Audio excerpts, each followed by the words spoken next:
Well, it's obviously very extensive. We're breeding in nearly a dozen crops around the world. Obviously corn being the primary crop, soybeans being a very major crop, but we have other crops that are being developed as well, such as rice in Asia, and sunflower as an oilseed crop throughout Europe, and canola for the northern plains of Canada.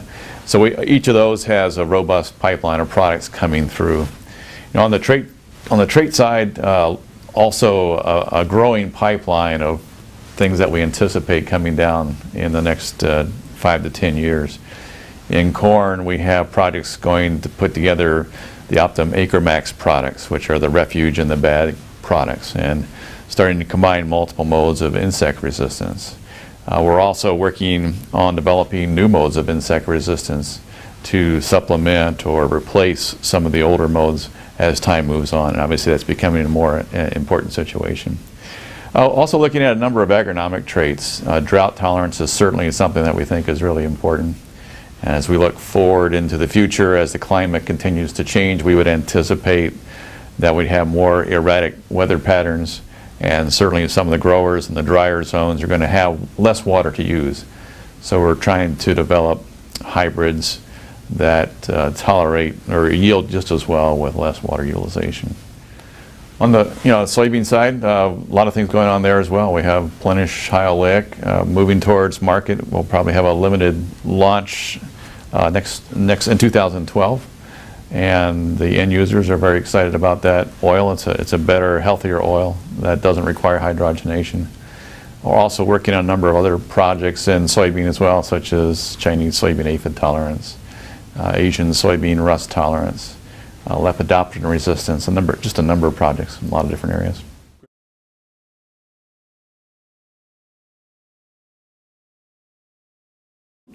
We actually released 8 different hybrids, and there were a range from about, I think, 102 to about 114 CRM, and they performed really well. We had over 8,000 comparisons, a yield advantage of 6.2 bushels per acre of these new Aquamax hybrids relative to conventional hybrids. So the growers that tested those were very excited, and sales are very strong for the coming year.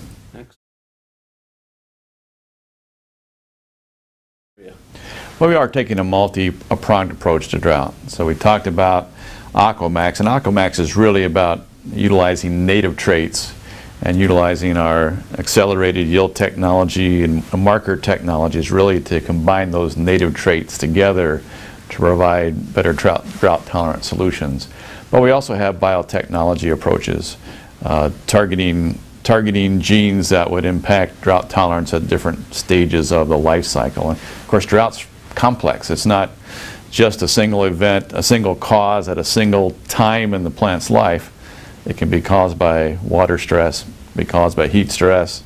It can occur during the silking phase, or it can occur later in the season during the drought filling. So a very complex task for the breeders, but we're taking multiple approaches and making good progress.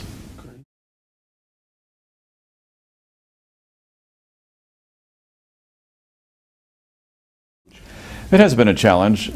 What we've seen in the last 10 and dozen years is a smaller pool of plant breeders, particularly those that are North American born and bred, right? So we're not opposed to hiring the best scientists in the world, so we've been hiring some scientists from other countries, several coming out of Latin America and Asia, and a few from Europe as well. But we're also getting out there and trying to be better supporters of education, especially at the graduate level. We support a number of graduate scholarships. We are supporting also some professors and some chairs out there to help the universities. And of course, the universities are financially strapped as well with their federal funding kind of going down. The other thing I've done personally is get out and visit a number of universities and offer to make talks to students in those universities. And we talk about plant breeding, but a lot of times we track students that are studying biology and some of the peripheral sciences. And one of the good things is that there are growing numbers of students that are entering biology. A lot of students are entering, it feels like ecology. And some of those types of kids are the same, have the same desires and same skill sets that we're really looking for. Those are kids that really want to do something good for the future of the planet, and at the same time don't mind working outside a little bit. And that's obviously very important to be a good plant breeder, to be able to get out there and know the plant just like you know your own kids.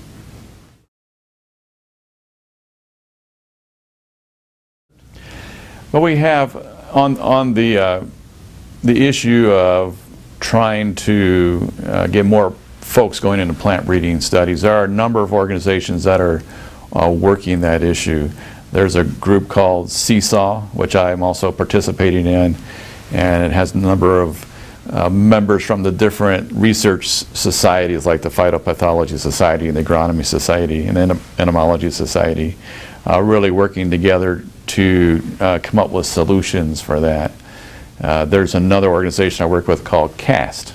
CAST is the Council for Agricultural Science and Technology, and they address issues like that and bring scientists together to basically write position papers that are shared with government officials in an effort to encourage funding of plant breeding and plant breeding graduate level programs. So there are some efforts like that. I think that's a good sign that the industry is coming together and recognizing this issue. Great.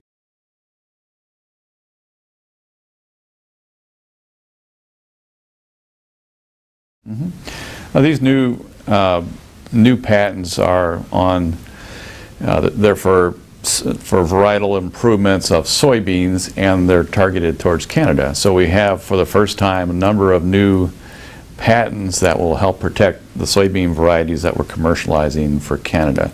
Obviously, that's an important issue. Intellectual property protection is really critical for companies like ours who spend a significant amount of dollars in research investment and take significant risks. So anytime we have some intellectual property protection that gives us an opportunity to recoup that investment, it encourages us to spend more on R&D. And I think in the long run that's much better, not only for us as a company, but also for growers.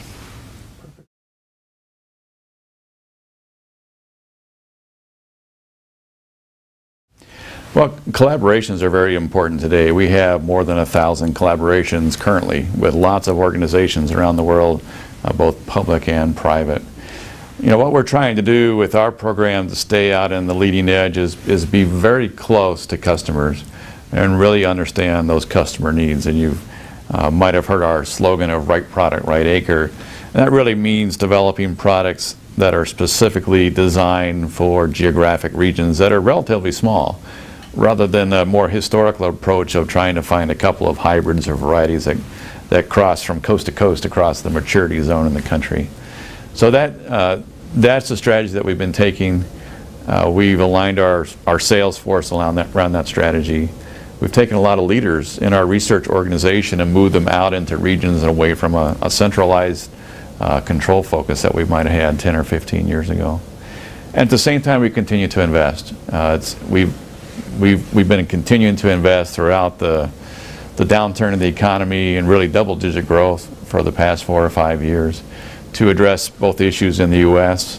and also to extend or leverage our technologies and our expertise to other crops around the world.